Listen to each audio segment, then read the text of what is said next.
Eric and I just got down here to the coal crop field. We're getting a bunch of stuff for tomorrow, for Scranton on Friday. We're gonna start off getting collard greens, about 3 crates of them, then some cauliflower, cabbage, and we'll pick broccoli fresh right in the morning tomorrow.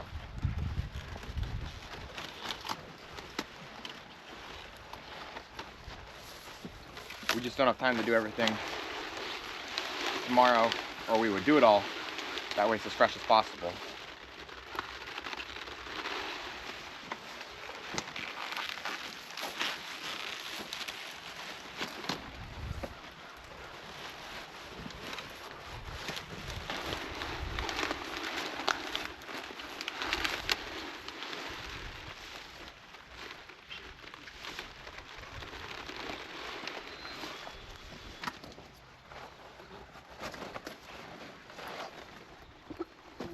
I think so. How many's in there? 3? 3. Try and get 4 if we can. Alright. I'll help you. We'll press them down. I don't want to crush them, obviously, but.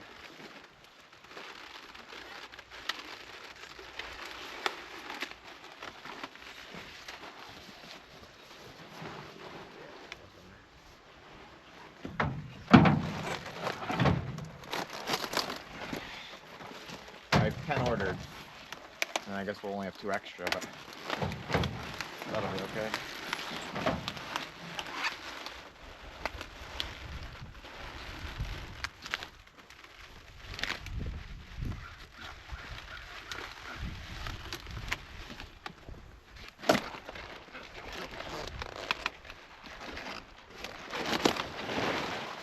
I'm not sure exactly which video this will be in, but yesterday we got all this pipe put together. It's been here. We just put it back together that way we could water, but it was just too windy. We couldn't do it.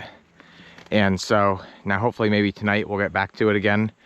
But now we can only drive one way through the field because the pipe cuts us off down there.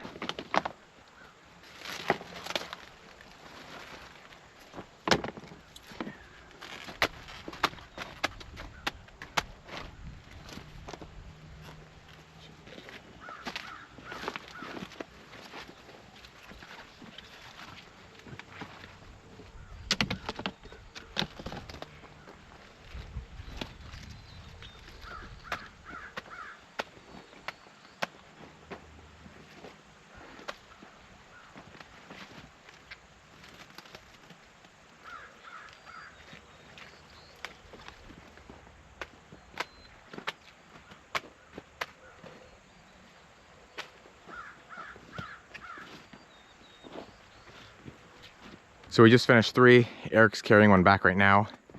Here's the other 2. We started a new variety. These are just beautiful. The purple is loaded right down the row, but we can't sell quite as many at our home farm market as we can at Scranton, so we're not gonna pick them right now. We'll get them tomorrow morning for Scranton. And so we're gonna go down here a little bit further and see if we can get a couple more bigger white ones. We grow around 4 or 5 different varieties. We picked this pretty hard, but there's still a lot here yet. And then this is the new variety we're picking. You can see we didn't pick much of this at all, but it's pretty big straight down the row, which is exactly what we want.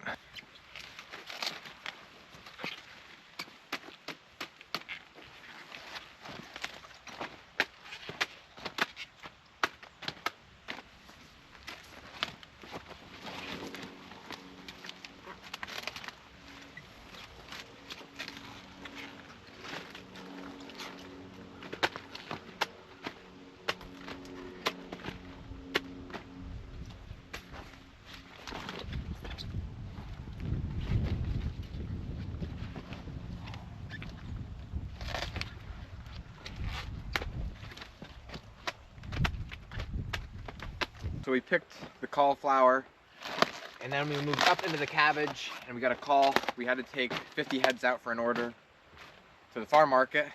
So we quick picked that as fast as we could, headed out. Now we're back, and we're gonna fill a bin now again for tomorrow in Scranton.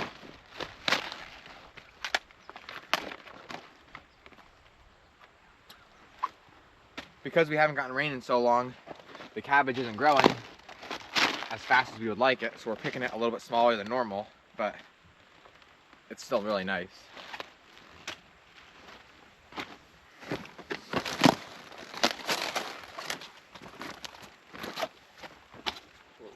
I was really spinning. Yeah.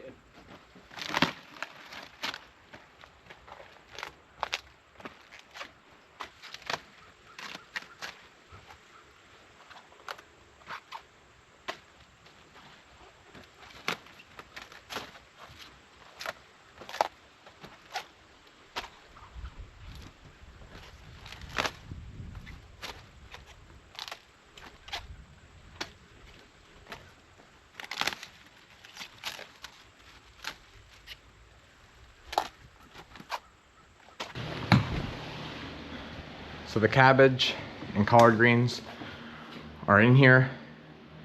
And then over here is all the bell that Eric, Marcus, and Francisco got picked yesterday.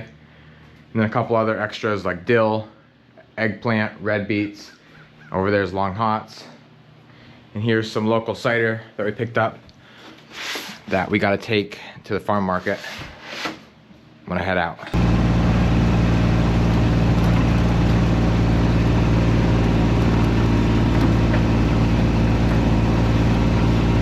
The last thing we're gonna do before lunch is pick sweet corn. I know by looking at this, you might think it's no good, it's dead. And you might be a little bit correct about the dead part, or at least on the way to dying, but the corn is still perfectly fine. We were actually just picking it this morning for the Wilkes-Barre Farmers Market. What happens is when it freezes, it makes the stalk turn brown, as you see there. But if you take back that dead part, or dried out, whatever you want to call it, it is nice and green underneath. And then by the time you get to the corn, it's beautiful.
Probably about 3 more tubs, I would say.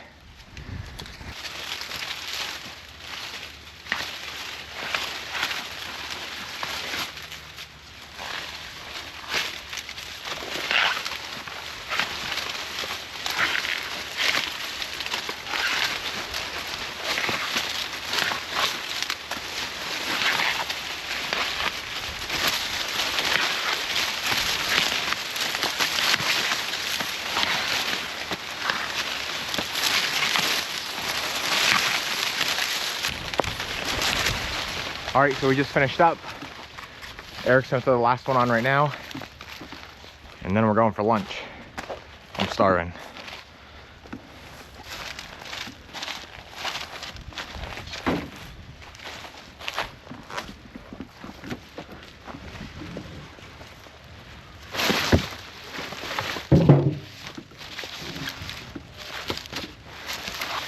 All right, so now that we got some food in our belly, we can start working again. We came out here to the pumpkin field, and we're gonna get a couple bins for the farm market to stack on the front porch for sale, some for the Scranton Farmers Market, and then we also have 3 large bins ordered for another farmer about 25-30 minutes away. And so as you can see, this part of the field we have cleaned really well. Everything that is here is no good, too small, or there's something wrong with it. The stackers, we have around 4 stacks to pick up yet, which isn't many. And then, like I said, there's still a ton of big pumpkins over there, and we're gonna still keep picking them up until people stop buying them. And then once we're done, maybe the one guy, or actually it's 3 brothers that work at our farm market, have pigs, and we'll tell them about them. Maybe they'll want to come out and feed them to them. That way they don't all go to waste. Sammy's here getting some pumpkins for her mom's restaurant. She is gonna be painting them or giving them to little kids to paint later on today. And then Eric and Francisco are loading up pumpkins into the bin. This is a sugar pumpkin, which is the final ones for the season.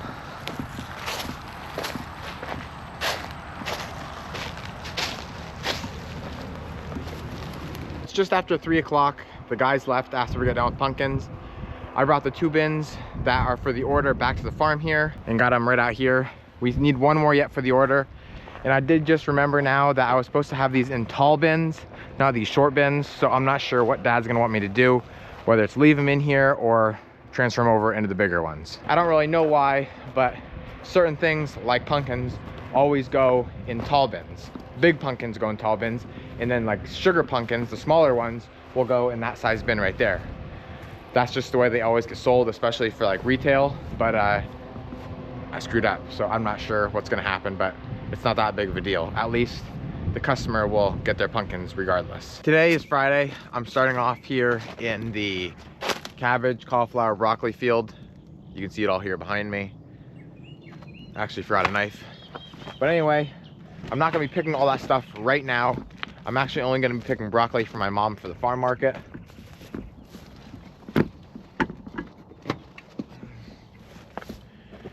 Dad and I were down here this morning for the Scranton Farmers Market, picking just a bunch of everything, but mostly cauliflower.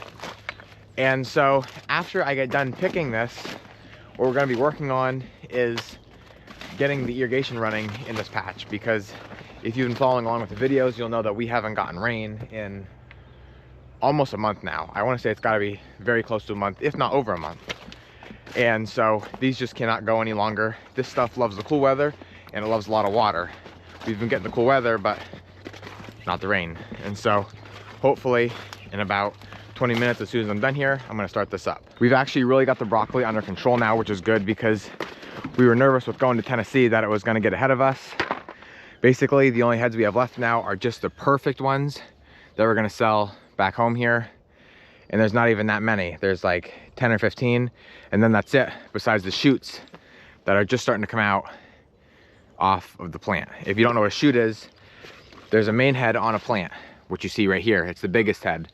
And then after you pull that off of there, you'll see little tiny shoots come off of that. Like right here, we cut one already. This is another one. And right here is where the main head was. You can see how it's kind of like crusted over. And sometimes, depending on the variety, you can get 10 or 15 shoots off of the plant after you pick the main head.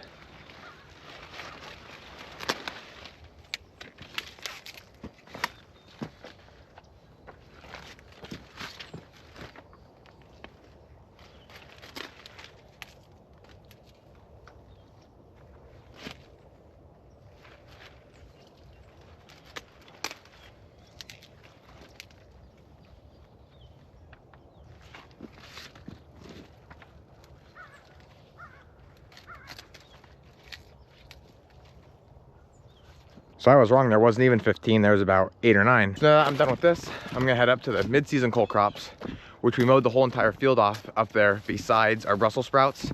We're just starting now to harvest them. So if you remember this from before, it looks a lot different. I love having everything mowed nice and low. You can see everything, it just looks beautiful. But obviously we're not gonna mow anything that is anywhat good, and there's still a ton of Brussels sprouts up here. The only problem is that these didn't really stand a fair chance this year with the lack of rain that we had. We watered this one time in the driest part of the season, which was even drier than it is right now, and that was all they got. And so we just couldn't justify the fact of running irrigation all the way from back at our lane, which is where my dump trailer is, if you can see it back there, all the way out here just to water, I don't know, 75 yards or 225 feet. So it is what it is. We're not gonna get as many or as big of Brussels sprouts as we should, but we're gonna get whatever we can off of them. And I obviously have to show you guys, because some of you guys have never seen how Brussels sprouts grow. They're growing a stalk just like this.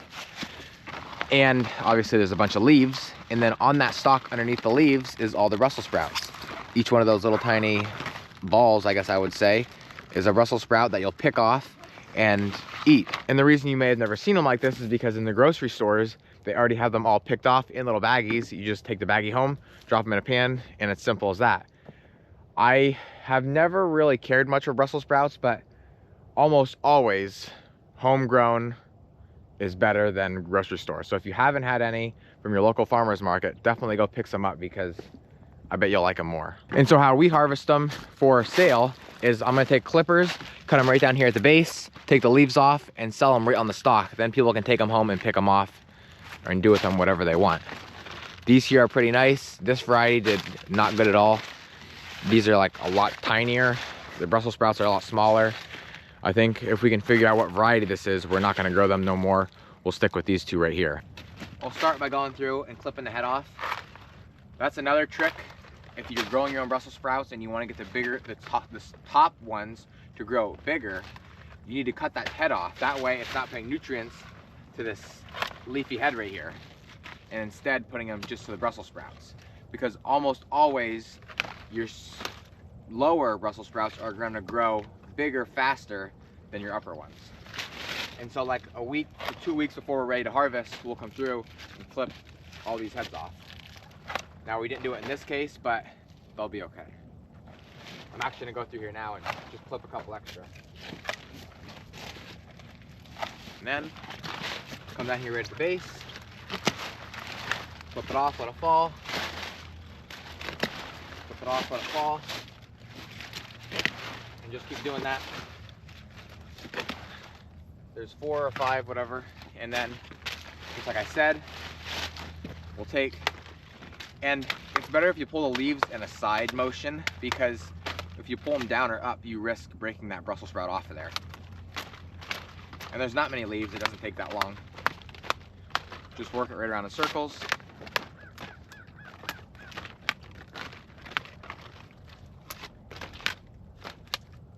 And that is it right there. That is your homegrown Brussels sprout. Pretty nice. Almost all the way to the top. Some people like the smaller ones. They say they're more tender. Others want them bigger. It's all personal preference.